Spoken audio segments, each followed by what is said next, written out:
Olá a todos, sou Marcela Rocha, economista-chefe da Principal Asset Management no Brasil, e hoje nós falaremos a respeito do cenário econômico do mês de fevereiro.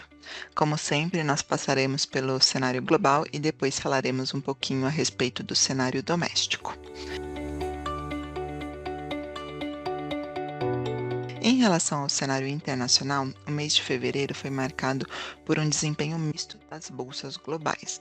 Quando a gente olha nos Estados Unidos, nós vimos uma diversificação em relação ao desempenho das principais bolsas. Enquanto o Nasdaq teve uma queda de mais de 3%, o S&P caiu 1% quase e o Russell subiu 0,7%.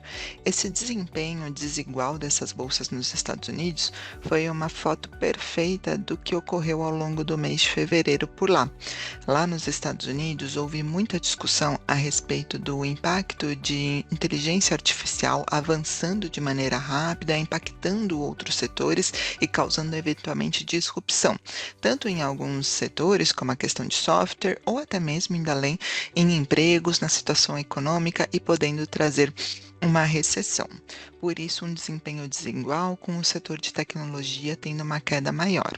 Só que além dessa discussão, a gente não pode esquecer que episódios de crédito ali ainda isolados nos Estados Unidos também levantaram um sinal de alerta a respeito de condições financeiras mais adversas e riscos também para a economia americana. Isso tudo fez com que não só as bolsas nos Estados Unidos tivessem esse desempenho misto, mas como houve também queda das taxas de juros longas nos Estados Unidos, o 10 anos dos Estados Unidos caiu quase 30 bips no mês e voltou a ficar abaixo de 4%, o nível mais baixo em mais de um ano e meio, lá desde 2024. Junto a isso, o dólar voltou a apreciar depois de 3 meses consecutivos de queda, num sinal de preocupação maior e incerteza a respeito tanto de AI, como a questão de crescimento e riscos vindo pelo mercado de crédito. Agora, o que é interessante notar é que, apesar de nos Estados Unidos nós termos ali um debate muito importante a respeito desses riscos e ficar claro ali nos ativos o impacto dessa discussão, isso não afetou uma outra tendência que tem prevalecido ao longo dos últimos meses e que tinha se fortalecido em janeiro, que é aquela tendência de diversificação fora de Estados Unidos e outros países tendo uma performance mais forte. Em fevereiro, isso continuou acontecendo. Quando a gente olha a Europa, as bolsas por lá subiram quase 4% no mês. A Ásia foi um outro grande destaque, só a Coreia do Sul subiu quase 20% no mês passado e os mercados emergentes como um todo subiram mais de 5%. E esse movimento forte de alta ocorreu com a entrada do investidor estrangeiro. Quando a gente olha dados de fluxo ali, eles foram muito expressivos ainda ao longo do mês de fevereiro. Indo pelo lado econômico, lá nos Estados Unidos, as atenções seguem voltadas a respeito dos próximos passos de política monetária, o que o Fed irá fazer nos próximos meses. Quando a gente olha pelo lado da inflação, a gente viu uma alta no último mês de 0,2%, um pouquinho abaixo do esperado pelo mercado. E a gente viu também uma continuidade ali da desinflação de serviços e o segmento de bens ainda bem comportado, sem trazer um risco. As expectativas de inflação também seguirão ancoradas, levando ali a inflação a não ser uma preocupação latente, o principal foco de discussão ao longo do último mês. Mas se a inflação não teve uma mudança forte e não é um vetor de preocupação agora, a questão dos dados econômicos da atividade nos Estados Unidos segue apresentando um quadro de resiliência. O PIB o ano passado cresceu mais de 2% e para esse ano caminha ali para mais de 2,5% de acordo com o consenso do mercado. Se a gente olha os últimos dados dos Estados Unidos, a gente vê uma recuperação inclusive do mercado de trabalho, resiliência em relação a dados de confiança, consumo forte e até investimento se espalhando para fora de AI, não só voltado para tudo que é de inteligência artificial, mas até a manufatura, um setor que estava fraco, mostrando recuperação. Quando a gente leva em consideração que ainda teremos impacto dos estímulos fiscais, que um ano de midterm elections nos Estados Unidos também podem ter mais estímulos, isso mostra um quadro para crescimento economia americana ainda muito resiliente e que, na nossa visão, traz cautela para a adaptação da política monetária a despeito das boas notícias de inflação. Nesse sentido, a gente espera que as discussões de política monetária nos Estados Unidos mostrem ainda que o mais provável é que os cortes de juros ocorram só no segundo semestre.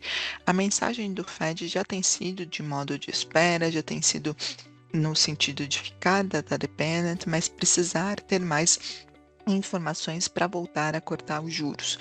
Na nossa avaliação, esse cenário, principalmente de crescimento, com a inflação sem trazer grandes surpresas, faz com que o Fed deixe os cortes para o segundo semestre e na nossa avaliação são 2 cortes. Mas claro que a pergunta inicial no mês de março é como todo esse cenário é afetado pelos eventos geopolíticos. Nós sabemos que esse ano, apesar de mal ter começado, tem sido um ano muito impactado por questões geopolíticas. Tivemos a questão da Venezuela, tivemos incertezas a respeito da Groenlândia e agora o mês de março começou com um conflito no Irã, com uma operação militar conjunta dos Estados Unidos com Israel. Não foi uma surpresa, já havia especulação a respeito disso, mas o timing dessa operação e os desdobramentos dela trazem muitas questões. O Irã reagiu, claro, neste conflito, atacando inclusive outros países do Oriente Médio, espalhando ali esse conflito por outros países com o fechamento do Estreito de Hormuz.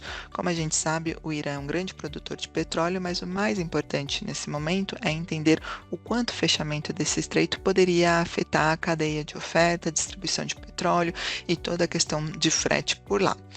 Isso é o cerne das preocupações econômicas, mas a verdade é que antes mesmo de a gente pensar nos impactos econômicos, a forma que o conflito tem se desenvolvido leva a dúvidas a respeito da duração. O Trump fala que não deveriam durar algumas semanas, mas pode fazer o que for necessário. Há dúvidas em relação a qual o interesse dos Estados Unidos em prolongar esse conflito, se existe uma necessidade de mudança de regime, como ocorreu ali na Venezuela? Qual que é a força militar do Irã para suportar esses ataques conjuntos de Israel e de Estados Unidos? Se haveria ali implicações regionais com outros países também entrando nesse conflito?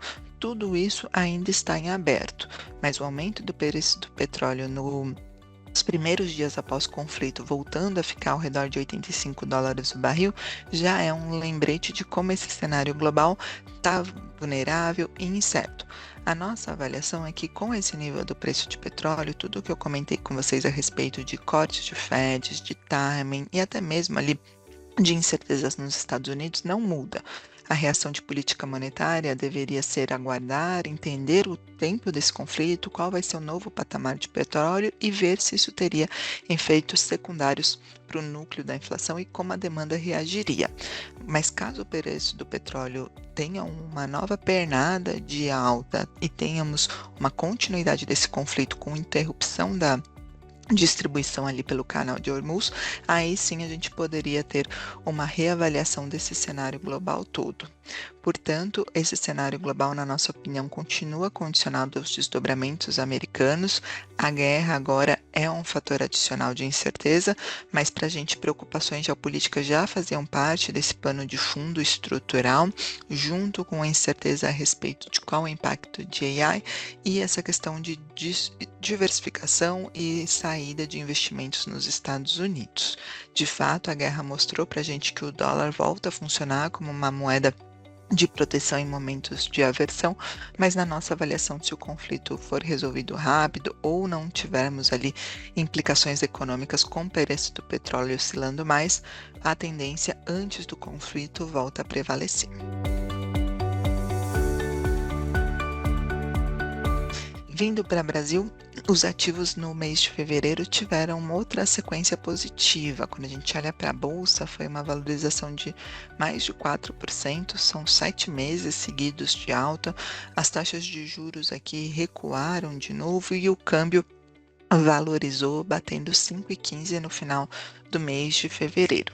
Como nós temos conversado, a nossa avaliação é que esse bom desempenho de Brasil é explicado em grande parte pelo global e por toda essa enxurrada de dinheiro que chega para a nossa bolsa. Os dados da B3 mostram que em fevereiro terminou com uma entrada de mais de 15 bi e no ano a gente já tem uma entrada superior ali a 40 bilhões de reais. A nossa avaliação, se o conflito for curto, como a gente comentou, é que volta a ter um apetite por países emergentes, não só por conta de dólar fraco, mas até a busca ali por países que podem se beneficiar dessa atração por investimentos em ativos reais, em commodities, itens que são tangíveis e que não são afetados por AI, não teriam disrupção, que é uma tese também que ganhou força em fevereiro e que ajuda países da América Latina. Vindo pelo lado econômico, quando a gente olha para crescimento aqui no Brasil, as notícias continuam ainda, na nossa avaliação, tendo desafios para a política monetária. Se nós olharmos o PIB do quarto trimestre, de fato ele confirma uma desaceleração do crescimento econômico e a abertura dele trouxe ali um alento para o Banco Central, que os setores que mais desaceleraram foram aqueles cíclicos, aqueles que respondem à política monetária, como investimento e consumo das famílias. Só que mesmo com esse PIB do quarto trimestre mostrando essa desaceleração, a verdade é que a gente ainda roda acima do potencial, o hiato está positivo e para nós os dados do primeiro trimestre ainda não apontam uma continuidade dessa desaceleração.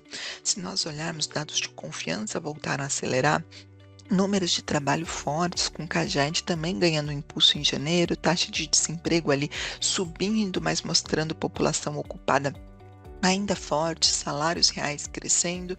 Então, o quadro de desaceleração, na nossa avaliação, ele segue, mas é um processo muito gradual que não deveria trazer tanta confiança assim para o Banco Central. Mas para nós, o que continua trazendo notícias favoráveis para o Banco Central é a inflação. É verdade que o último número de IPCA divulgado, IPCA 15 de fevereiro, foi muito salgado, muito acima das expectativas, quase 30 bips superior, batendo 0,84 no mês. Tem uma parte grande da surpresa ali, que foi passagens aéreas, aqueles itens mais voláteis, como seguro de automóvel, mas até o núcleo veio um pouco acima do esperado. Claro que é um número que traz preocupação, mas se a gente olha o desempenho da inflação projetada até o final do ano, nossos números continuam rodando abaixo de 4%. Se a gente trabalha com câmbio valorizando e até podendo ter uma valorização adicional, a gente ainda vê um quadro de inflação que faz o Banco Central ficar confortável em iniciar o ciclo e diminuir o grau de restrição.